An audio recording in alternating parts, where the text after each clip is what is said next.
Hola, este video será diferente a los demás.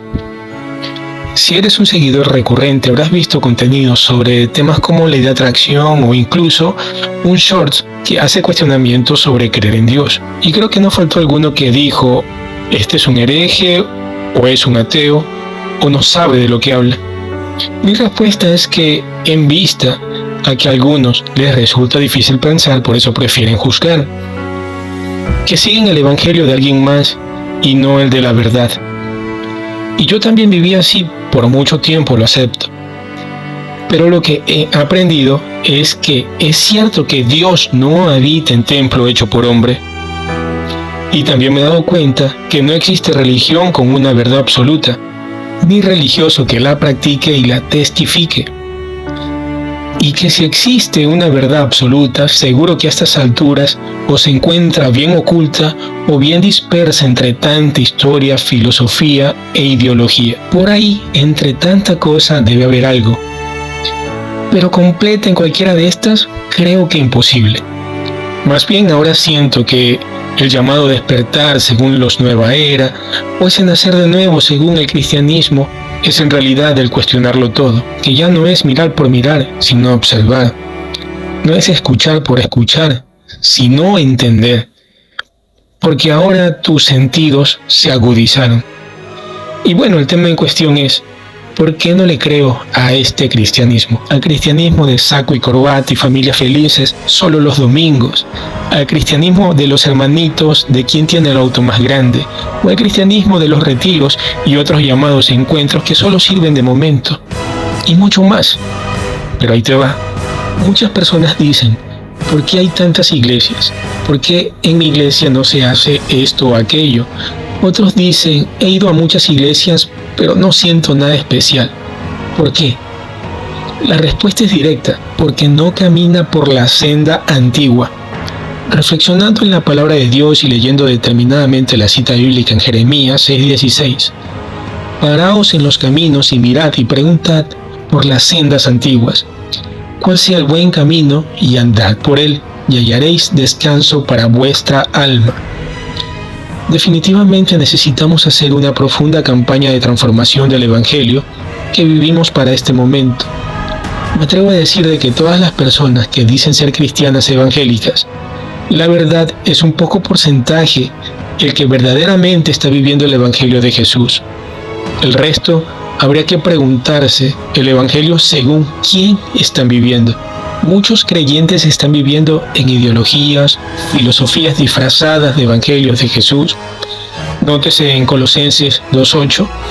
Y una de las principales causas es que estos creyentes están confiando en líderes y pastores que predican rudimentos que no son según Cristo. Es por ello importante que cada creyente confirme la veracidad del mensaje en la Biblia. Tenemos que ser cuidadosos. Jesús y los apóstoles en todo tiempo advertían que aquellos falsos profetas y maestros, en especial el apóstol Pedro en su segunda carta dice, habrá entre vosotros falsos maestros que introducirán encubiertamente herejías destructoras y aún negarán al Señor que los rescató. Y muchos seguirán sus disoluciones por causa de los cuales el camino de la verdad será blasfemado. Y por avaricia harán mercadería de vosotros con palabras fingidas. Para este tiempo he podido mirar miles de iglesias que tienen prácticas y costumbres que personalmente no puedo compartir, en cosas como 1. Siembras monetarias. Mirando a Dios como un instrumento para incrementar las riquezas de este mundo. Pregunto, ¿acaso Dios no ha prometido darnos todo lo que necesitamos y lo justo a vuestra capacidad? ¿Por qué enseñar la avaricia de riquezas o jugar con las necesidades de quien no tiene, alimentando las esperanzas que no dependen sino de Dios? Me pregunto, ¿esto será un valor que Jesús enseñó en el Evangelio? ¿Los apóstoles hicieron tales prácticas? 2. Autoridad pastoral y las clases sociales. Estableciendo diferencias y privilegios entre líderes pastores y creyentes, subordinando muchas veces hasta la espiritualidad, envaneciendo sus egos y perdiendo la humildad que todo siervo de Cristo ha de tener. Pastores asumiendo un rol más de jefe o dueño sobre la congregación, olvidando el consejo del apóstol Pedro en 1 de Pedro 5:2, cuidando de ella, no por fuerza sino con ánimo pronto. Además, se llenan de altivez, olvidando también las palabras de Pablo en 2 de Corintios 10:3-7. Pues, aunque andamos en la carne, no militamos según la carne, porque las armas en nuestra milicia no son carnales, sino poderosas en Dios para la destrucción de fortalezas, derribando argumentos y toda altivez que se levanta contra el conocimiento de Dios, y llevando cautivo todo pensamiento a la obediencia a Cristo, y estando prontos a castigar toda desobediencia. Cuando vuestra obediencia sea perfecta, miráis las cosas según la apariencia. 3. Normas y doctrinas de hombre.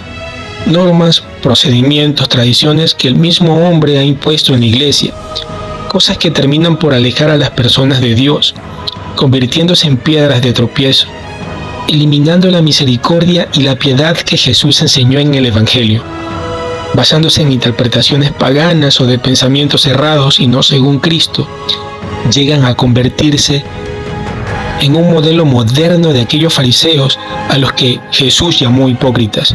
Véase en Mateo 23:13-19. Mas ay de vosotros, escribas y fariseos hipócritas, ¿por qué cerráis el reino de los cielos delante de los hombres? Pues ni entráis vosotros, ni dejáis entrar a los que están entrando.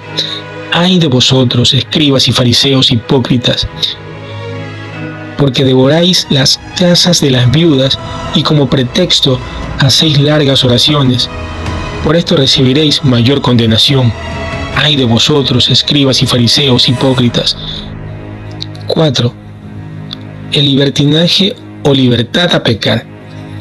Bajo la excusa de que Dios es misericordioso, dicen, no importa si pecas, Dios te vuelve a perdonar. Nosotros sabemos que Dios siempre podrá perdonar nuestros pecados, pero no podemos enseñar a que pequemos deliberadamente. Tenemos que enseñar cada día a someter al pecado. Es hacer el sacrificio de vivir una vida de santidad. Hebreos 10:26. Porque si pecáremos voluntariamente después de haber recibido el conocimiento de la verdad, ya no queda más sacrificio por los pecados, sino una horrenda expiación de juicio y del hervor de fuego que ha de devorar a los adversarios. Existen muchas otras prácticas que se salen del compás del Evangelio. El juicio en los diezmos y las ofrendas, la política, la apostasía, la pérdida de valores y la falta de formación cristiana decente. Ese es el camino que poco a poco han ido tomando muchos creyentes en sus congregaciones. Por eso vale la pena detenerse y mirar por la senda antigua. La senda antigua no es retomar antiguas doctrinas de hombres, no es vivir como vivían las personas hace miles de años. Retomar la senda antigua es mirar el origen de lo que Dios ha enseñado, es retomar el verdadero camino del Evangelio que Jesús nos enseñó. El amor, la misericordia, la justicia, el perdón, la fe, la paciencia, la constancia, aquellos dos grandes mandamientos que encierran toda la ley de Dios. Reflexiona por un momento. ¿Estás congregándote en una iglesia que vive y enseña verdaderamente el Evangelio de Jesucristo? ¿Conoces el verdadero Evangelio de Jesucristo? ¿Vive correctamente el Evangelio de Jesucristo?